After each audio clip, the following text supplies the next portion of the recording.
Désormais installés dans un village abandonné au cœur du désert australien, les membres des X-Men vivent en totale liberté et sans la moindre pression, à présent que le reste du monde les croit morts à la suite des événements de Dallas. Dans l'ancien repère des Rivers, les héros menés par Tornade ayant retrouvé ses pouvoirs font le point sur leur situation et exploitent les étonnantes ressources informatiques présentes sur les lieux pour mieux connaître la situation globale qui ne cesse d'évoluer en leur absence. Pour le moment, ils ne se livrent qu'à de petites interventions anonymes par-ci par-là pour s'assurer que les mutants et les innocents auront toujours droit à une justice dans ce monde, mais leur vie passée commence sérieusement à manquer à certains. Colossus, par exemple, ne peut dissimuler bien longtemps la mélancolie qui est la sienne quand il songe à sa petite sœur Illyana et aux promesses qu'ils s'étaient faites toutes les deux. Mais bien vite, une nouvelle crise va poindre et obliger les X-Men à resserrer les rangs pour combattre. En effet, les terribles aliens Brood sont de retour et après le crash d'un de leurs vaisseaux vivants sur Terre, ils tentent d'assimiler la population en commençant par tous les mutants qu'ils peuvent croiser. S'appropriant ainsi les connaissances et les pouvoirs de leurs victimes, les Brood sont sur le point de menacer l'ensemble des espèces vivantes sur la planète. C'est donc une mission prioritaire pour l'équipe de Tornade qui, grâce au talent de Wolverine entre autres, saura remporter une belle victoire sur ces envahisseurs sanguinaires, mais à quel prix? Durant les affrontements, une congrégation religieuse a été témoin de l'intervention héroïque des X-Men et s'interroge désormais sur la véritable nature de la mutanité et de la haine qu'éprouve l'humanité pour cette branche amenée à la suppléer. Sans le savoir, les héros viennent de gagner un précieux allié pendant cette sombre affaire, et nul doute que l'ascenseur sera bientôt renvoyé. Mais sitôt les Broods défaits et exterminés sur Terre, voici qu'une autre menace arrive. Des mutants fugitifs sont traqués sur le sol australien par des membres de la force armée de la nation souveraine insulaire de Genosha, un havre de paix technologique en plein océan Indien qui prospère vers un âge d'or ininterrompu, sur le dos des millions de mutants qui peuplent l'île et sont réduits en esclavage par une caste de scientifiques manipulant leurs gènes pour en faire des outils parfaits.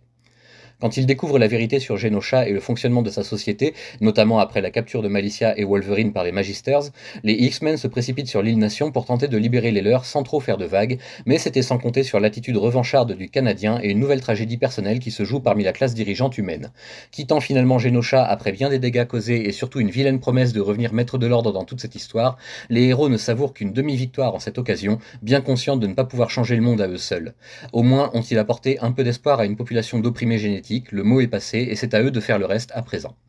Enfin, les prémices du grand plan d'ensemble de Mister Sinistre se concrétisent alors que ces différents pions sont en position et qu'il compile toujours les informations recueillies après le massacre des Morlocks par ses marauders. D'une façon étrange, Sinistre semble également lié à Madelyne Pryor, qui pour sa part, durant toutes ses aventures, est restée en retrait pour le support logistique de l'équipe et subissait en secret les assauts de visions terrifiantes et infernales, lui dévoilant une facette d'elle-même dont elle ignorait tout et qui va rapidement prendre le dessus.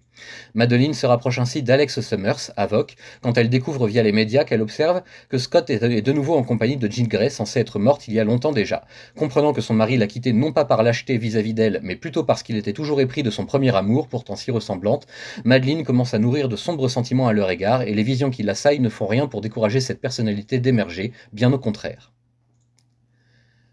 Cette seconde moitié de l'année 1988 aura été bien mouvementée pour les X-Men version road trip en Australie. Entre les Broods, les forces armées de Genosha et les visions de Madelyne ainsi que le voyage de Colossus dans les limbes, nos héros n'ont clairement pas une minute à eux pour réellement savourer le fait d'être toujours en vie.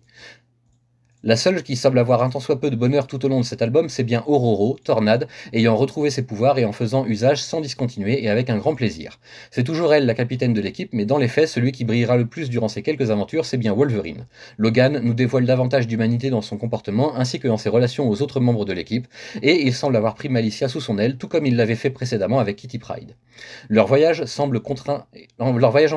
et forcé jusqu'à Genosha va les rapprocher encore davantage et permettre aux mutants griffus de se confronter à tout un système à combattre de l'intérieur. Genosha est ici un personnage à part entière, un pays tout entier fondé sur l'exploitation des pouvoirs des mutants qui le peuplent, en majorité pour le profit et le confort d'une minorité humaine bien installée et au pouvoir. Si la vraie nature de ce régime demeure un secret pour le reste du monde, l'île-nation fera encore longtemps parler d'elle après cette première rencontre musclée, mais ce sera pour dans près de 10 ans, alors patience.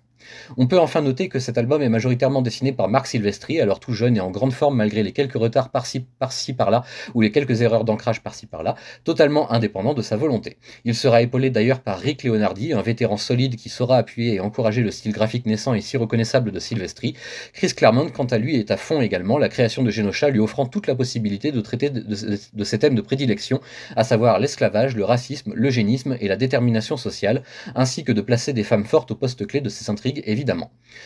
Je suis passé sans m'arrêter vraiment sur le 12e annual présenté dans cet album qui voit la Terre sauvage disparaître subitement suite à un cataclysme et être recréée de toutes pièces par le maître de l'évolution avec l'aide des X-Men bien entendu. Là encore, le monde n'en saura rien, mais une fois de plus, une extinction massive aura été évitée de justesse par les mutants, eux-mêmes toujours aussi menacés. Il y a aussi un court récit prenant place dans le Mojoverse, où l'infâme dictateur des ondes cherche tant bien que mal des remplaçants pour son équipe vedette dont le manque d'aventure à savourer commence à réveiller les masses endormies. Pas de quoi fouetter un chat, comme à chaque fois avec Mojo d'ailleurs selon moi, mais c'était tout de même assez sympathique, donc voilà, je vous le signale sans plus m'y attarder.